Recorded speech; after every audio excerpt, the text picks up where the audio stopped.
Bhotani ke sizwe esintsundu, sizwe simnyama, sizwe sikaGcaleka, sizwe sikaPhalo, sikahintsa, sikaSarhelo, Nkosi yamntu. Ndibhotisa nina sizwe simnyama, ndithi kuni Tarhu ameva, ndithi kuni Abusheni, Bhotani, Nda, Dumelang, sanibona. NdinguDr Lelo, ndiza kuni nesibhengezo endisifumeneyo.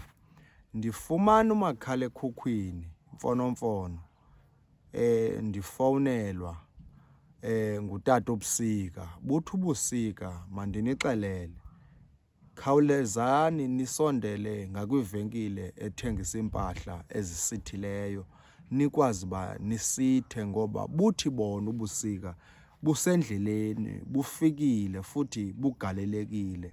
Andingethandi ke into yobana utyiwe yingqele yobusika ngeyona hlobo limangalisayo, kanti umyalezo ubufikile kum. Ngoku ndiwothulela nina uba khanincede nishukume nisondele ngakwiivenkile ezithengisa iimpahla zokunxiba nikwazi nifumane iimpahla ezisithileyo. Obu busika ningabi lilifa labo, ningabi lilifa lengqele yobusika, ngoba obu busika buthi buza nengqele.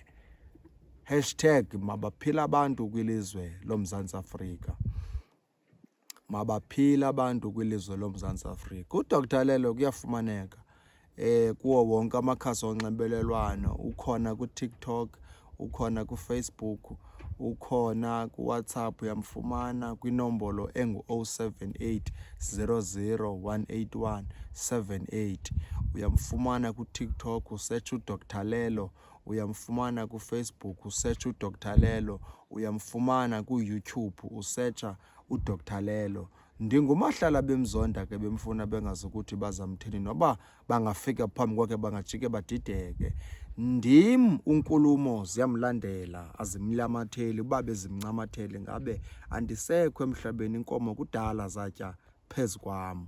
Asisasazeni le video kuzosinda abantu esibathandayo engqeleni exakileyo ezayo. Kukhona ingqele ezayo exakileyo. Enkosi.